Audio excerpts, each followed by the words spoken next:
Good morning, dear students, and welcome to the Indian economy class conducted by Pratap Hegde. Today, we are going to start the second unit of the portion, that is about the national income of India. So, basically, what do you mean by national income? It is the aggregate income of all the residents of a country.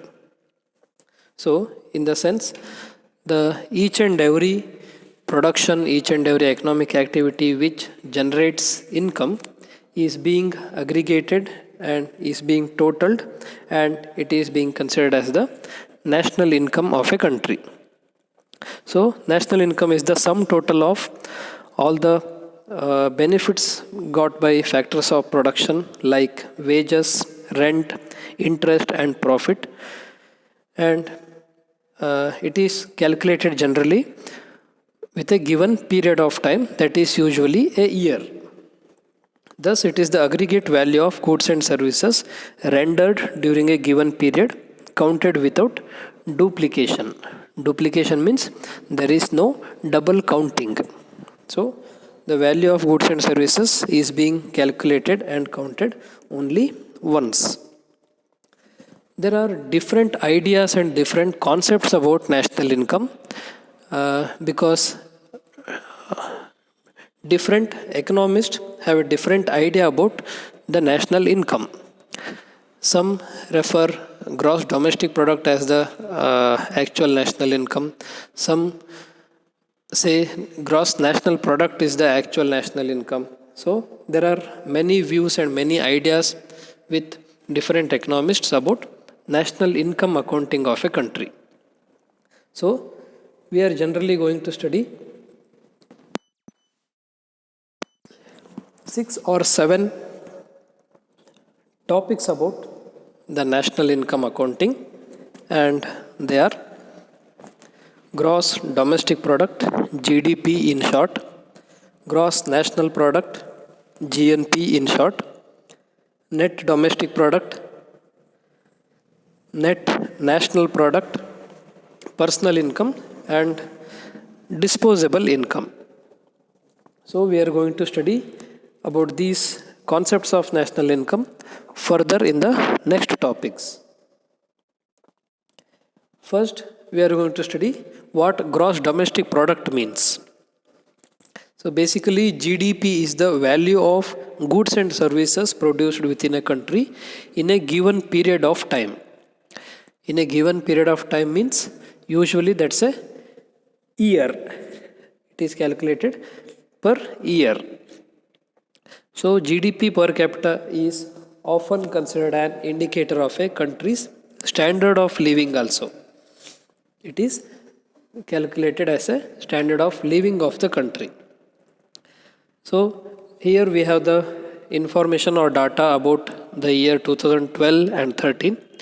So GDP for the year 2012-13 was 1.824 trillion, that is 182.4 thousand crores in sense of rupees. And GDP growth rate in 2012-13 was 6.1 to 6.7%. That was a very good record, that was a very good value considering other countries, other developing countries. So GDP is the total value of goods and services produced within a country during a given period of time. Next, we are going to the next topic, that is gross national product. So it is the value of all the products and services produced in 1 year by labor and property supplied by the residents of a country. Here, it is slightly different to gross domestic product, which defines production based on the geographical location of production, but GNP allocates production based on ownership. So in the gross national product, the income earned by the residents of our country as well as income earned abroad also. So GNP concept is slightly different to gross domestic product concept. Next, the concept is net domestic product. Net domestic product represents the net book value of all goods and services produced within a nation's geographic borders over a specified period of time. In short, we can write in a arithmetic form like NDP is equal to gross domestic product minus depreciation. So we are going to deduct the depreciation charges in gross domestic product. Then we will be getting the net domestic product. Then the next topic is net national product. So net national product is the market value of a nation's goods and services deducting the depreciation charges. So in simple formulatic form, we can write it as NNP, that is net national product, is equal to gross national product minus depreciation. So depreciation measures the amount of GNP that must be spent on new capital goods to maintain the existing physical capital stock. So in simple forms, depreciation charges means the maintenance cost of the existing physical capital stock. So the any amount which is spent on repairing or making the old capital stock as new again, that amount is considered as the depreciation charges. Then next concept in the national income is personal income. So personal income is the total income received by the individuals of country from all the sources before deducting the direct taxes. So the income sources may be from wages, maybe from salaries, maybe for interest and rent received by the individuals, and also it includes transfer payments like old age benefits, like scholarships, pensions. So all these income before deducting the taxes is considered as the personal income of a person. So to write it in formula form, personal income is equal to private income minus saving of private enterprise minus corporate taxes. So it is the formula form, and personal income is basically the income earned by all the individuals of a country before deducting the taxes. The last topic is disposable income. Disposable income, it is the actual income which can be spent on consumption by individuals and families, because disposable income is the actual amount which can be spent by a person.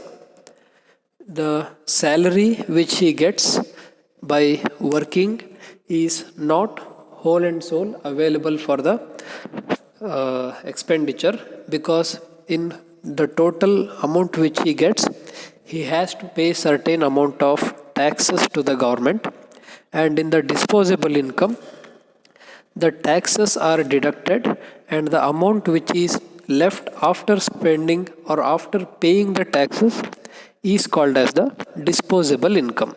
Disposable means the amount which can be used for consumption. So it refers to the purchasing power of the household, because the salary he gets is a little deducted by paying the taxes to the government. The whole of disposable income is not spent on consumption, but a part of it is paid in the form of direct taxes. So to write it in the formula form, we can say that disposable income is equal to personal income minus direct taxes.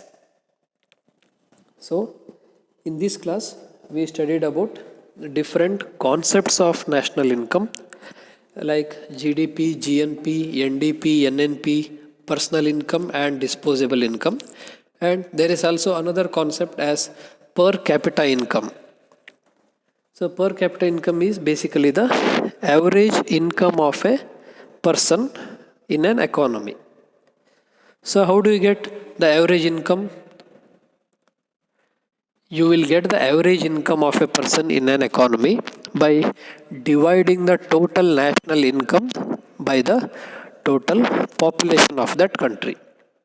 So per capita income is the average income of a person in a country. So you get it by dividing the total national income by the total population.